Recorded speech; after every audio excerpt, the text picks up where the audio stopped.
Have you ever wondered how the Saturn V rocket that took astronauts to the moon worked? This colossal titan of human ingenuity is more than just a towering monument to our spacefaring aspirations. It's an intricate orchestra of stages, each playing a critical role in the grand symphony of a lunar mission. Let's dive into the first act of this cosmic journey, the first stage, or the SSC. This is the largest and most powerful part of the rocket, holding the responsibility of defying Earth's gravity and lifting the entire assembly off the ground. It's here where our journey begins, amidst a roar of flames and a cloud of smoke. The SIC is powered by 5 F1 engines, the most powerful single-chamber liquid-fueled rocket engines ever made. These engines burn a mixture of kerosene and liquid oxygen, known as RP1 and LAX. This potent cocktail, when ignited, generates a combined thrust of approximately 7.5 million pounds. That's enough power to lift about 38 blue whales, the heaviest creatures on Earth. For about 2 minutes, these engines burn with a fierceness that lights up the surrounding area like a second sun. During this time, the Saturn V, with its precious human cargo, ascends through the Earth's atmosphere, reaching an altitude of about 42 miles. But the SIC doesn't work alone. Attached to it is the interstage, a connective structure that also houses various systems such as guidance and telemetry equipment. This unsung hero ensures a seamless transition from the first stage to the second, preparing for the next thrilling chapter of our journey.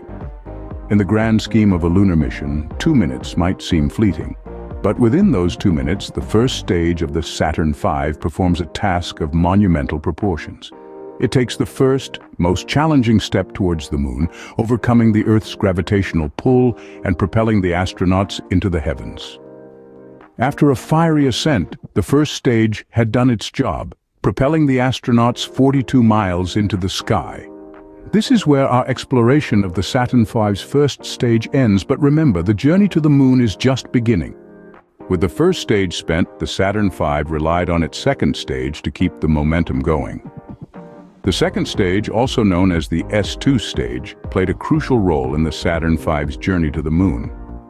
After the first stage had done its job, propelling the rocket to an altitude of about 42 miles, it was time for the second stage to take over. This stage was powered by 5 J2 engines. You might be wondering, why 5 engines? Well, it's all about balance and symmetry. With one engine in the center and the other 4 evenly spaced around it, the rocket could maintain stability and control during this critical phase of the mission. The J2 engines burned a combination of liquid hydrogen and liquid oxygen, known as LH2 and LOX respectively. These propellants were chosen for their high energy yield. The liquid hydrogen, being the lightest of all elements, provided the rocket with the necessary thrust to continue its journey without adding too much weight.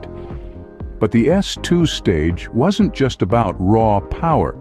It also had to be smart. It had to know when to start and when to stop. This is where the rocket's guidance system came in. The guidance system made sure the Saturn V stayed on course and that the engine shut down at the right time. After about 6 minutes of burn time, the S2 stage had done its job. It had accelerated the Saturn V to such a speed that it was now about 109 miles above the Earth's surface. But the journey was far from over.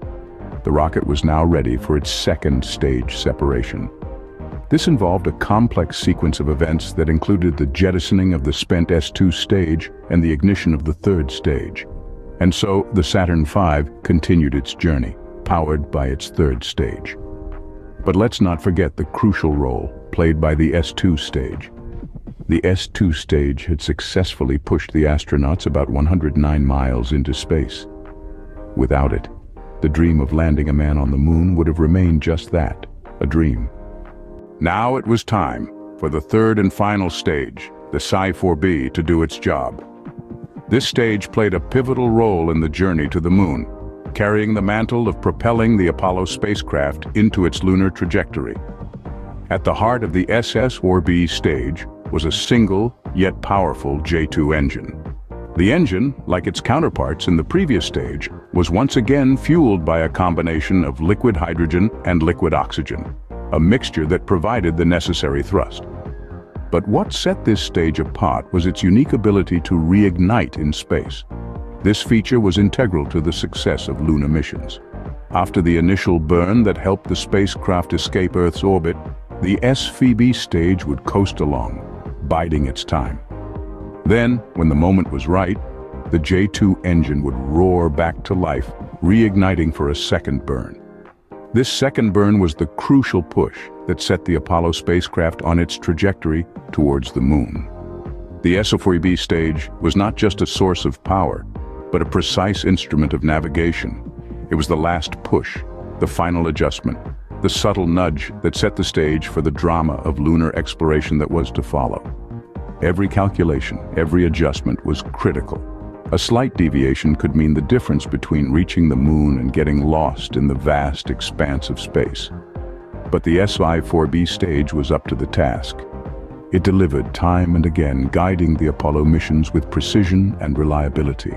And when its job was done, when the trajectory was set and the course was true, the Saturn stage would either remain in orbit, a silent testament to its role in the journey, or be directed to impact the moon, its mission accomplished. With the third stage's job done, the Apollo spacecraft was now on its way to the moon.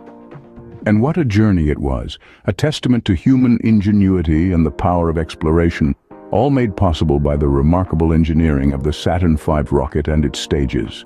Separated from the Saturn V, the Apollo spacecraft was now on its own.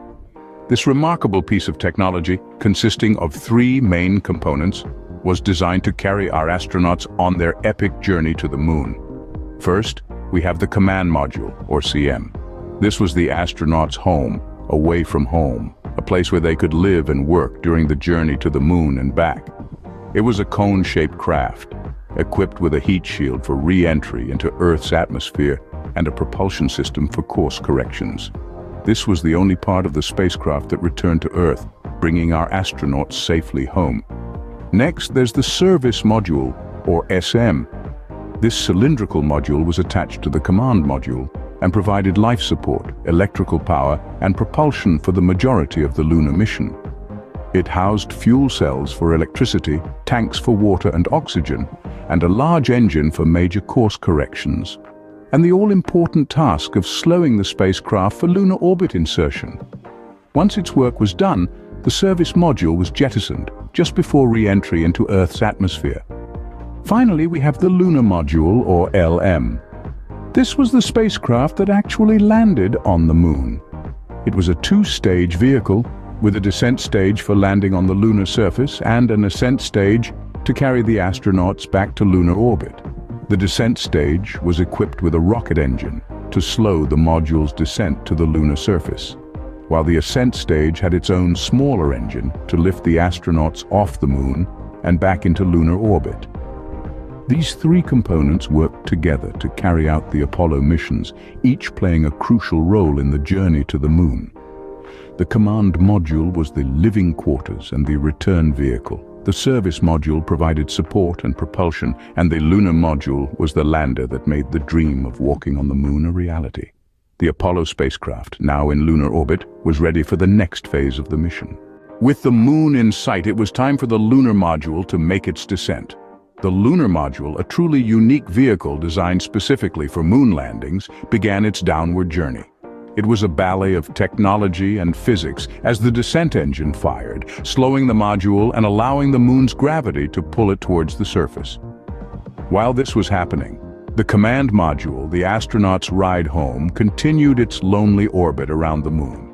It was crucial for the command module to maintain a precise path, as it would later need to rendezvous with the lunar module once the moonwalk was completed.